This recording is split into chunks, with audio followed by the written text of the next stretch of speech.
Dr. Brent Gilpin, who's the science leader at ESR. Thanks, Brett. Kia ora koutou katoa. I'm going to start with a video too. 4,000 people have now fallen ill in Hawke's. I'll start with a video, but perhaps it's unlike Susie, one that Tourism New Zealand probably doesn't want to see so often. More than 4,000 people have now fallen ill in Hawke's Bay's Campylobacter crisis, and it's been confirmed an elderly woman died while suffering from the illness. The biggest news everyone's been waiting for today are the results of a DNA test to reveal whether the Campylobacter strain came from poultry, livestock or humans. We've just found out in the last half an hour that the most likely source of the outbreak is livestock.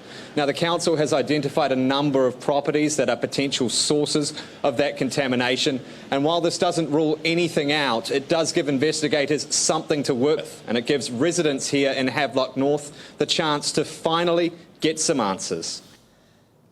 So this is in fact the largest, there's over 5,000 people estimated became ill as part of this outbreak, which certainly makes it the largest waterborne Campylobacteriosis outbreak in the world.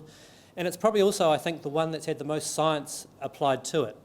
And what I guess my not so crazy but slightly ambitious challenge to everyone is a lot of the science applied wasn't developed specifically to look at waterborne outbreaks in Havelock North. It was developed in national science challenges and other research projects in other areas.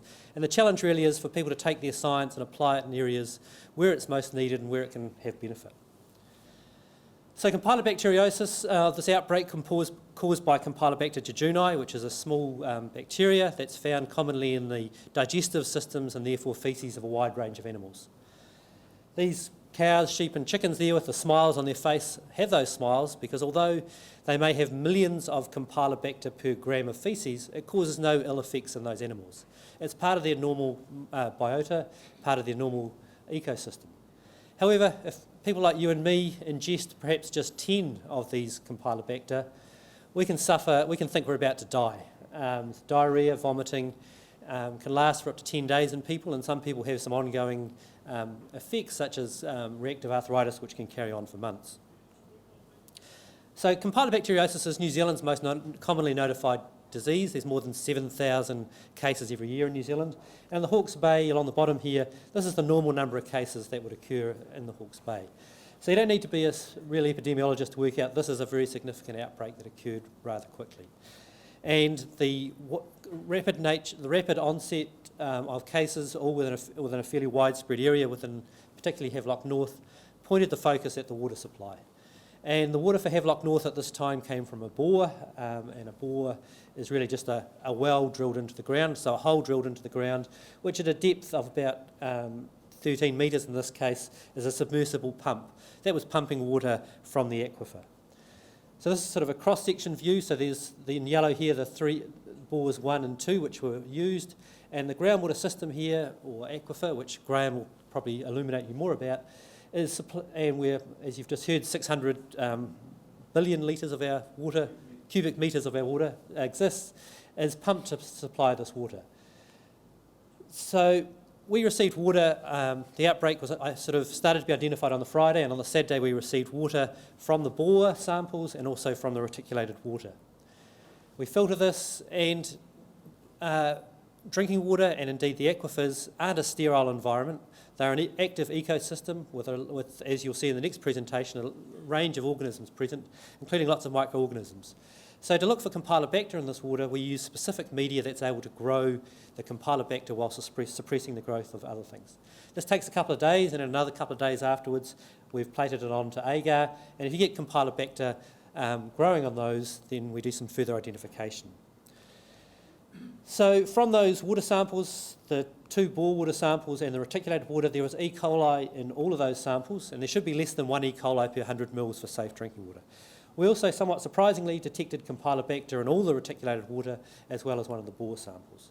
So we have Campylobacter in the people and the water, but really we want to connect these things together using some more science.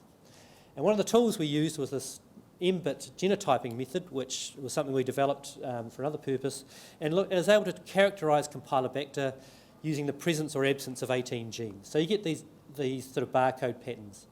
And what we found using this sort of analysis And this sort of picture here, each of these circles is a different genotype of Campylobacter or a different type of Campylobacter, and each little segment within a circle is a different isolate. So here we have, and in green are the clinical or human cases. So we have at least 4 or 5 different genotypes of Campylobacter present, and in red we have the reticulated water samples. So using this typing method, we had the same Campylobacter from the people as we did from the water. So really connecting those together. But as you can see, a range of different types present. Because we'd been, we actually have a database that we've been collecting, so of isolates from a whole range of sources, and this is sort of the range of Campylobacter you find in New Zealand. So this is sort of the biodiversity that exists, or part of the biodiversity. We're able to compare these isolates with this larger database and identify that these were most likely to be from a ruminant source. We also supported that with some other testing of other microorganisms that were present in the water, and these also suggested the water was contaminated from a ruminant source. So that was in that news clip, some of the implications they took from that this was not a chicken-sourced outbreak where Campylobacter commonly comes from, but ruminants were the source. And this report was just on the Friday, and then we followed up with whole genome sequencing by the Saturday, which confirmed these same conclusions. So these are the 2 bores here where the water is pumped from, and we did an extensive environmental investigation. So as well as the isolates from the people and the reticulated water and the 2 bore samples, this aquifer, which covers quite a large area, we sampled lots of water samples from the aquifer, where in fact we found Campylobacter in a couple of them, these generally didn't have any microbial contamination. But there were several thousand sheep on the paddocks adjacent to the bores, as well as cows and horses. There's also a mushroom composting farm using chicken manure and a large residential development. And we isolated Campylobacter from a range of these sources, as well as water sources taken from surface water samples. And this is a sort of expanded diagram, which I guess all I really want you to take from this is there's a wide range of Campylobacter present in this sort of ecosystem. In this case here, the red ones are the clinical cases, so there are several large clinical cases. A lot of the isolates from the surface water, which are in yellow here, are not the same as the ones we found in the people. But we did find, from particularly the sheep here, isolates that were indistinguishable from the human cases. And we followed this up with whole genome sequencing, so much higher resolution analysis. We're able to confirm using not just 18 genes, but thousands of genes, that our clinical cases, which are these green ones, and the sheep isolates and the reticulated water were all indistinguishable, and really forensic level evidence that the sheep were the source of this outbreak. So really able to link these cases together and provide some strong evidence. And the nice thing when you go to look across the road from where these bores are is there are a lot of sheep there, which is always a nice thing when you do some science and find that what you find in the lab is backed up by what you see in the field. Those of you with eagle eyes might also notice some other creatures here, a little pukeko wandering around in the foreground. And these isolates here, which we found in the bore water, are actually most likely from pukeko source. So we didn't see any of these in the clinical cases. So these are isolates that you would find we found commonly amongst a lot of the surface water samples. And one of the hypotheses, particularly Nigel French and co. have suggested, is some of these isolates you find in water aren't able to cause disease in humans. And we may have here, it's actually difficult to get ethical approval to feed Campylobacter to people anymore. You used to be able to do it, but for some reason you can't anymore. But we may have a very good practical example here where perhaps 15,000 people have been exposed to Campylobacter from pukekos and none of them became ill. So the pukeko genotypes of Campylobacter really help show that the need for using these high resolution tools and also for being able to really not just look at the surface level but to go down to the finer levels of discrimination to understand what goes on, and so not to wrongly point the finger at the pukeko or other organism as the cause. So there's a government inquiry, a huge amount of science, thousands and thousands of pages of investigation, and the inquiry documents are all available on this website, and there will be a report released very soon.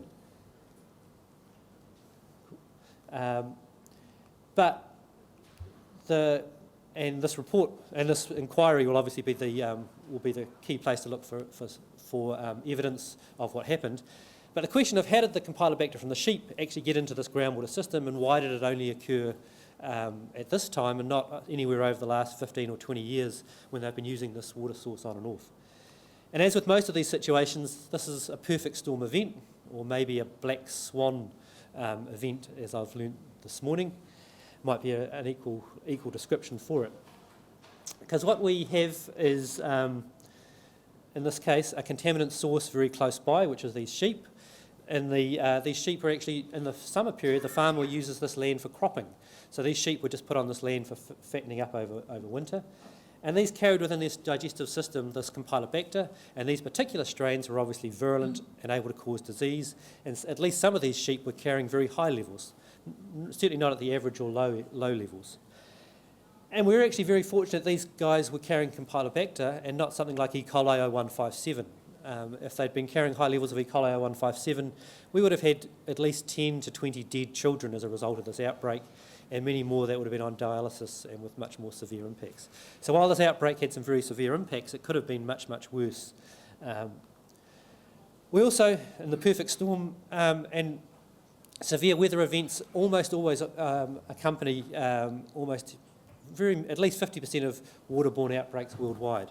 This is the Tukituki River, just adjacent to this area, and there was 165 mils of rain over the couple of days before this outbreak started. It's almost a year's worth of rain that caused extreme weather events that resulted in runoff, and this is some modelling work of runoff from these paddocks. So these are the two bores here where there are several thousand sheep, and there are thousands and thousands of cubic metres of water of runoff that went in either directly at the bores or into this little stream, the Mangateriteri stream adjacent. So effectively a heavy rainfall event washing the contaminated faeces off the paddocks directly into a stream. And this Mangateriteri stream, which is shown here as a little dip, our groundwater system is protected by an impermeable layer at the top of that really contamination on the top will really slowly move through this level, through this impermeable layer. You'll see here from the profile that the Mangateri stream actually almost breaks through this down to the aquifer level.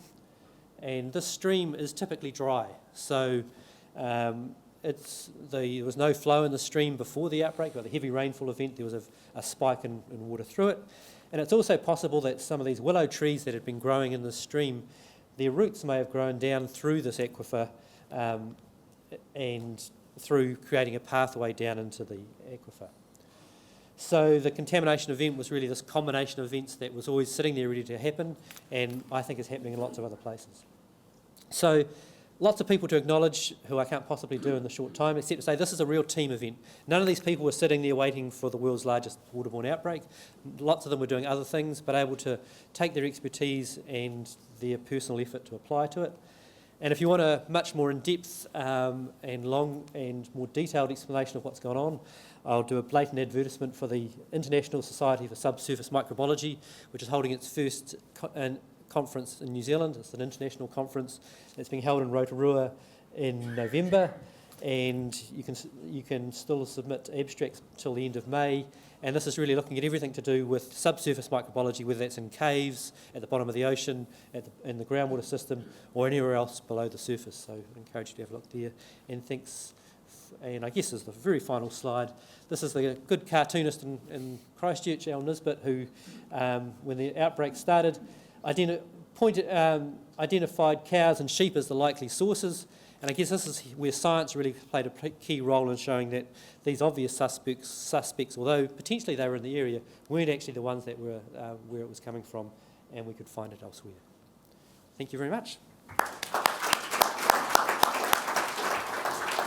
Time for one real quick one. Yes, down the back there, Thomas. I just want to figure out what happens as the next subsequent work to prevent future problems of all kinds of. So the first part of the government inquiry is around what happened, who was responsible. The second part, which is actually taking submissions at the moment and then we're setting, is what to do going forward. And so there'll be a whole pile of raft of recommendations. And I guess one of the key things from this is all the people around the country are going to sit up much more and pay attention when someone says that they want to do something about their water supply.